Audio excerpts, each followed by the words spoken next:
Kogi Assembly calls for immediate sack of EFCC chairman. Edo election, PDP alleges Reagan heads to court. 3 injured as fully loaded oil tanker collides with Sienna in Abuja. On the foreign scene, death toll in Israel strikes on Hezbollah strongholds hits 492. It's the news update on Trust Television. I am Aisha Salihu.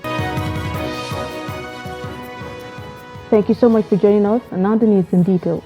The Kogi State House of Assembly has called for the immediate removal of the chairman of the Economic and Financial Crimes Commission, Ola Olukoyede. The Assembly had earlier in the year asked the EFCC to vacate the wanted tag that it placed on the name and person of Yahya Bello. The legislators, during plenary in Lokoja, the state capital, on Monday, alleged Olukoyede's unprofessional handling of the case against the immediate past governor of the state, Yahya Bello. They also condemned what they described as the EFCC operatives' attack on the Kogi State Government Lodge, saying it was an attack on the governor of Kogi State, Usman Ododo, and the entirety of the Kogi people. The lawmakers accused the EFCC of an assassination attempt on the former governor and the incumbent, stressing that the persecution of the former governor had gone on for too long and must be stopped. And to developments from the devastating effects of the flood in parts of the country, the outbreak of diseases such as malaria and other waterborne illnesses in flood-hit areas of Mugeri has raised alarm among health experts. Responding to the ongoing humanitarian crisis, according to the latest figures from the state government, between 1.5 to 2 million residents have been affected, with approximately 400,000 people displaced. Trustee Sagir Ibrahim has been on the ground tracking the aftermath and providing updates on the situation. Take a look. Dr. Bashir Mohammed, a medical activity manager at Médecins Sans Frontières, raised concerns about a possible rise in waterborne and other illnesses due to the living conditions of some of those affected.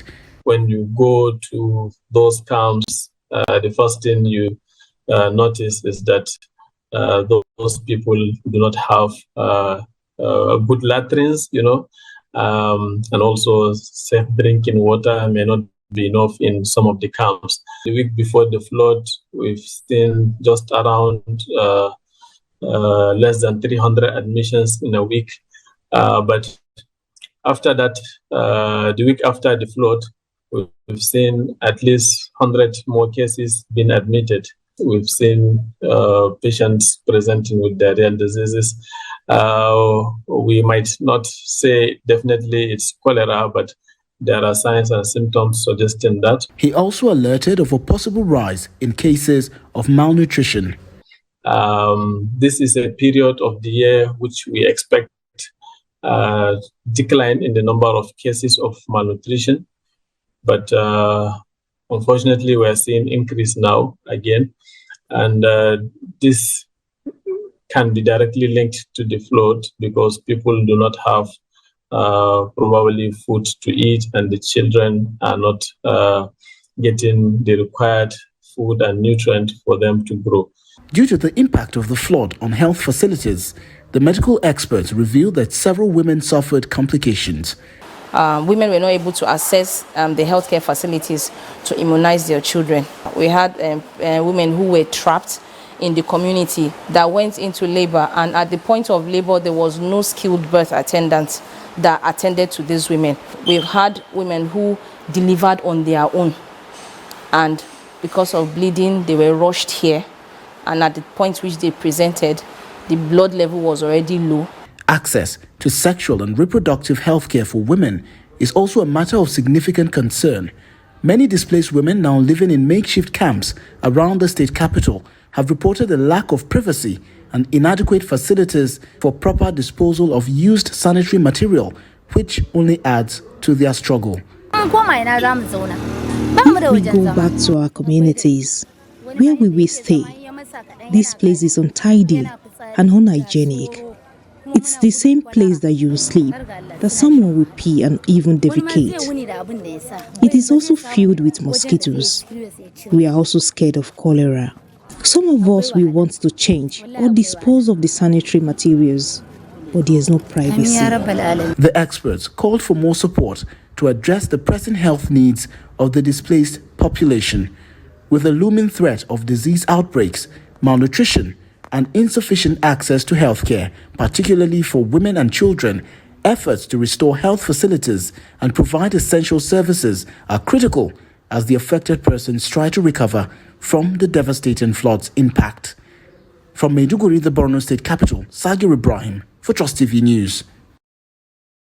Also, the Borno State Governor, Babagana Zulum, says the state government has received 4.4 billion naira out of the 13.1 billion naira pledges made to support victims and survivors of Maiduguri flood that killed many and displaced millions. Governor Zulum, at the inauguration of 35-man Relief Disburse Committee at the Council Chambers in Maiduguri, charged the committee to ensure transparency and accountability in the assigned task to provide succor to affected communities. He assured of the rehabilitation of public structures destroyed by the flood. The state government opened a dedicated account aimed at supporting ongoing efforts to alleviate the hardships facing those impacted by the flood disaster. To the members of this committee, I urge you to approach this task with diligence and integrity. We must be accountable for every resource entrusted to us. Transparency in our operations will be paramount. We must ensure that every naira allocated for relief is used effectively and reaches those who are suffering. We are going to draw down our programs and go ahead with the disbursement very soon. We have lecturers from the university, EFCC, ICPC, and the rest, and the members of the House of Assembly are in the committee. So you can see the integrity of the people in the committee. The integrity is very important, and I will assure the citizens that at the end of the day, they will smile.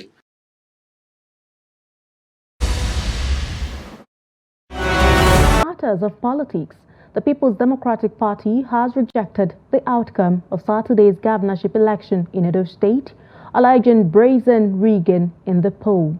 The acting national chairman of the People's Democratic Party, Umar Damagun, at a press conference on Monday, said the party will explore all legal and democratic means to retrieve the stolen mandate of its candidate, Asue Igodalo. The report. Damagun stated that the result did not meet the minimum standard for democracy, having not reflected the expressed will as an aspiration of the people in line with the provisions of the Electoral Act 2022 and INEC guidelines for state governorship election. He demanded that INEC should, within the time stipulated by Section 65 of the Election Act 2022, review the Edo governorship election and announce results only as obtained from the genuine voters cast at the polling units. The acting national chairman, however, called on all Nigerians and lovers of democracy all over the world to stand up in solidarity with the people of Edo State in rejecting the assault on the democratic rights of the people as witnessed in the Edo State governorship election. The PDP therefore unequivocally rejects the final result of the Edo State governorship election as declared by INEC, as it did not meet the minimum standard for democracy, having not reflected the express will and aspiration in line with the provision of the Electoral Act 2022 and INEC guidelines for state governorship election. The PDP charges the people of Edo to remain resolute and undeterred as our party takes sure and firm steps to retrieve the mandate with every means legal and available in a democracy. The PDP further charged the people of Edo State to remain resolute and undeterred as our party takes sure and firm steps to retrieve the mandate with every means legal and available in a democracy. as a new dawn birthed in the political landscape of Edo State following the outcome of the just concluded governorship poll, where INEC declared APC's Monday Okpebolo as the winner. More reactions have continued to trail the outcome, as well as the overall organization of the poll. This followed allegations by the PDP that the coalition was moved illegally to the state headquarters of the Independent National Electoral Commission in Benin on the instructions of an Assistant Inspector General. With this and many other allegations, the outcome is certainly going to be challenged in court. As an observer in the just concluded election and a political affairs analyst told Trust TV's Noel Sampson. The report. Although the election has been won and lost, allegations of vote buying, voter intimidation, and other forms of electoral malpractice have surfaced, with Governor Godwin Obaseki insisting there was a shocking level of impunity and reckless disregard for processes and law displayed during the election. In addition, the PDP campaign council is alleging that the Edo South local government coalition was stopped in Oredu and other places, in complete breach of the statutory coalition process. I don't want to preempt. It lies on the tribunal, it lies on appeal court and Supreme Court. Because now when I say this, it means I am, it's prejudice and preempting. And I, as an analyst, and for everybody, whether Labour Party, APC, PDP, it will go through lower tribunal that will soon be constituted, which I believe. Then from there, if they are not satisfied, it will go to appeal court. From appeal court, it will linger up to apex court, which is the Supreme Court. But at the end of the election, based on our findings, we have issued a report released this afternoon. We noticed that the report as released by INEC were not consistent with our findings. As we might know, we deployed a process and result verification for transparency methodology, which is a scientific way of observing elections. We deployed a representative random sample of coins, and with that, we are able to project or estimate the outcome of the election. While most of the reports that have been forwarded by the Commission are consistent with our findings, we thought we have reasons to suspect the results were manipulated in some locations. So yes, I think the parties could be right. With many questioning how the election was executed, Nigerians in many fora have been wondering how this will affect the credibility of the poll, as well as the impact on future elections in the country. Of course, what we have been seeing is the decreasing confidence in the ability of the electoral management body to manage our elections. And so whilst we are dealing with confidence, a crisis of confidence, I think if there's anything that needs to happen is to explore the institution of this confidence in the process. Citizens at some point felt betrayed by the Commission when it promised to deploy technology in the 2023 election. And when that happened at some point, we thought there was a problem, and I think they didn't come clean at that point to explain what exactly had happened. Recall what they said there was a breach and it ended at that. For this election, expectations were high, because there were also promises and commitment on the Commission to up the game to improve the quality of the conduct of the elections. With few elections going unchallenged in relevant courts in Nigeria, attention in the weeks ahead will be shifted to the courts where aggrieved parties will be seeking redress. Noel Sampson, Trust TV News, Abuja. Federal Capital Territory, in response to a fire outbreak resulting from the collision of a tanker fully loaded with premium motor spirit and a Toyota Sienna space bus at Imani roundabout in Maitama, Abuja on Monday at about 7:50 p.m. The FCT Police Command said it swiftly mobilized police patrol teams from Maitama, Wuse and Central Police Station alongside operatives of the Federal Fire Service to the scene to possibly rescue victims and extinguish the fire. While no fatality was recorded, 3 persons were injured and immediately rushed to Maitama District Hospital for medical attention. The situation is now under control as the combined efforts of the police and fire service personnel was enough to curtail and extinguish the fire.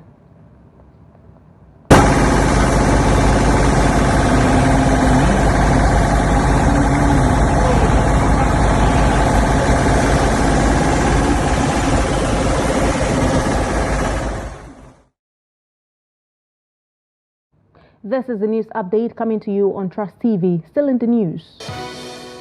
We'll take a look at how 1 month leap into fish farming redefined success. We'll bring you details of this story and more after the break. We'll be right back. Welcome back and thanks for staying with us. Let's have another look at some of our top stories. We told you that Kogi Assembly calls for immediate sack of EFCC chairman. You also heard Edo election, PDP alleges rigging heads to court.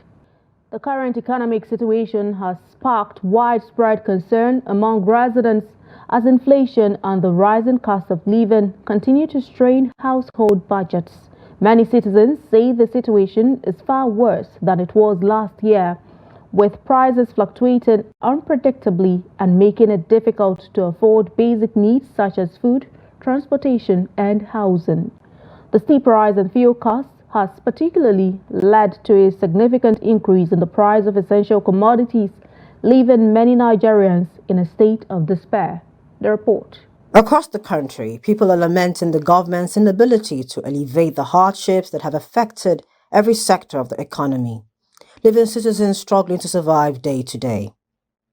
The economic challenges faced by Nigerians continue to deepen, with many families now struggling to meet basic needs such as food, education, and housing. In Lagos, one of the most expensive cities in the country, residents are feeling the pressure. Cost of living soars rapidly, putting a strain on households. People are suffering in this country.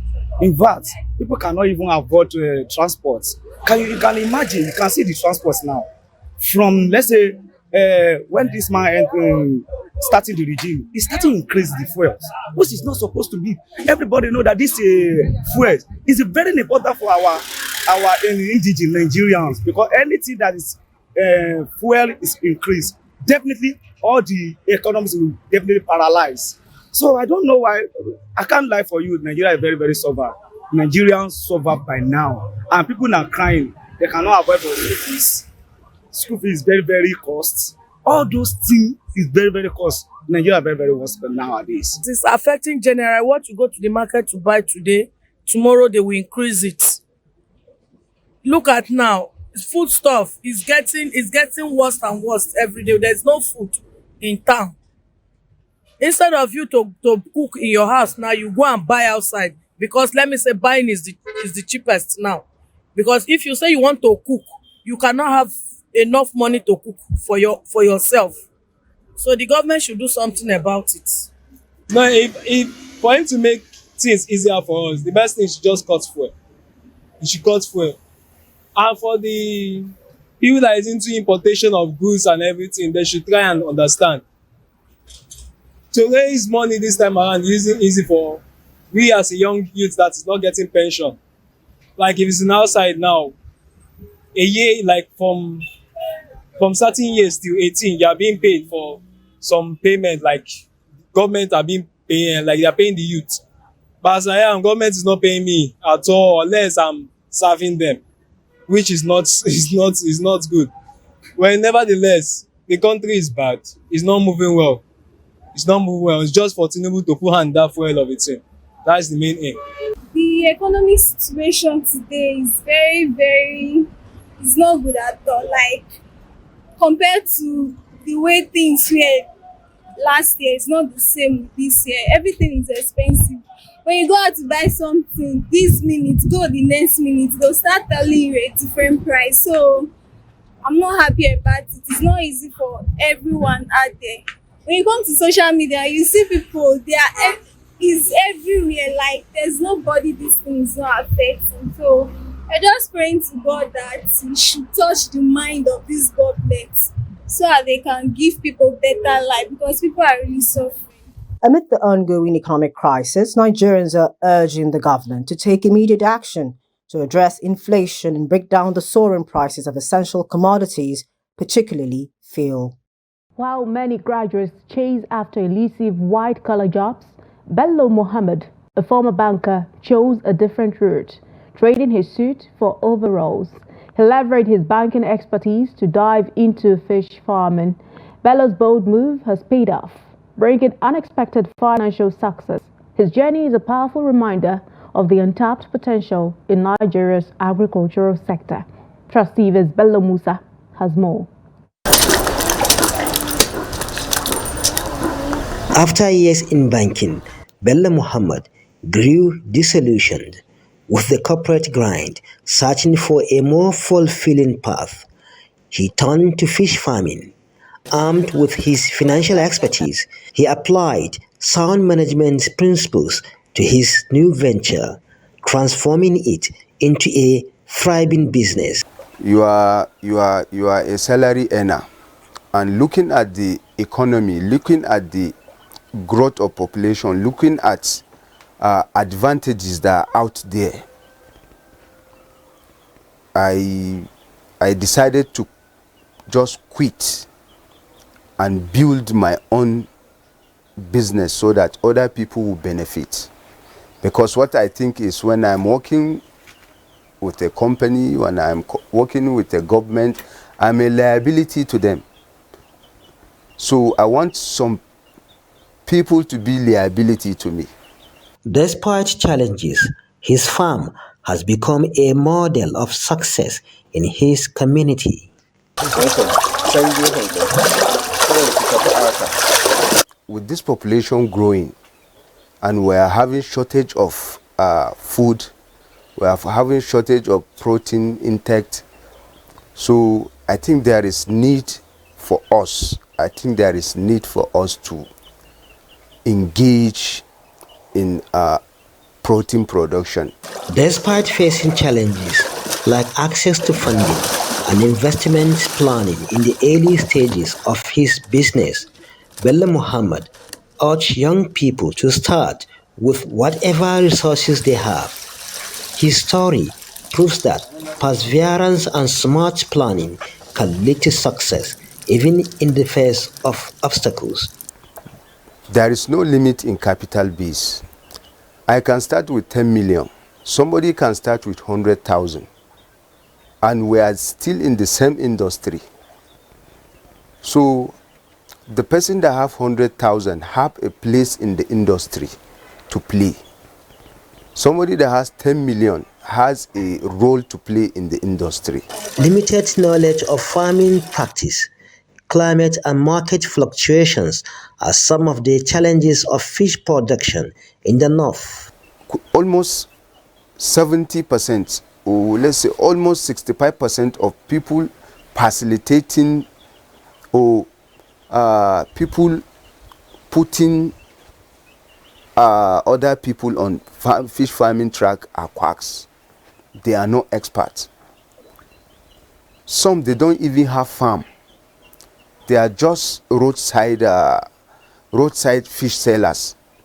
Bello Muhammad's journey illustrates how unconventional career paths can pave the way to financial independence and personal fulfillment.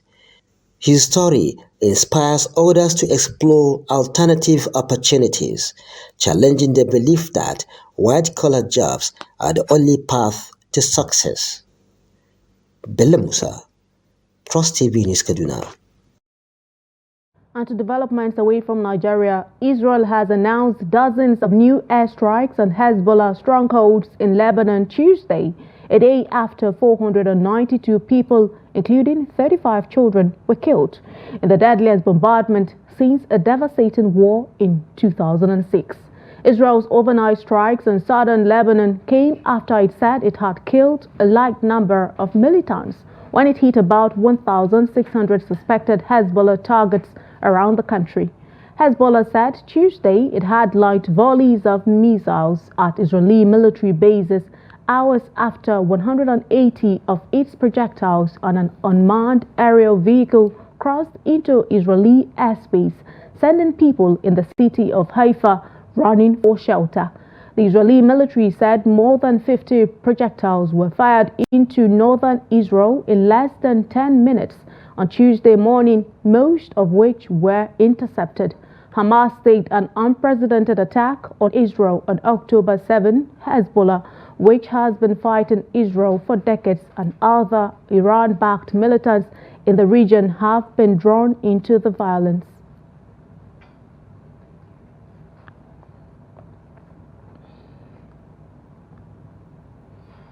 on a sad note. Popular Nigerian Islamic singer Rukayat or Yefeso has passed away. She was well known for her captivating voice and religious music that resonated with many in the Muslim community. The news of her death was shared by popular Ilorin-based cleric Alfa Aribi Desi at At-Taudi Islamic Dawah on his official Facebook page on Tuesday morning. Further details surrounding her death have yet to be fully disclosed. And that concludes the news update on Trust TV at this hour. Do not forget, you can always follow us across all of our social media platforms and also join our YouTube live stream for more news, programs and documentaries. I am Aisha Salihu. Thank you so much for watching. Join us again.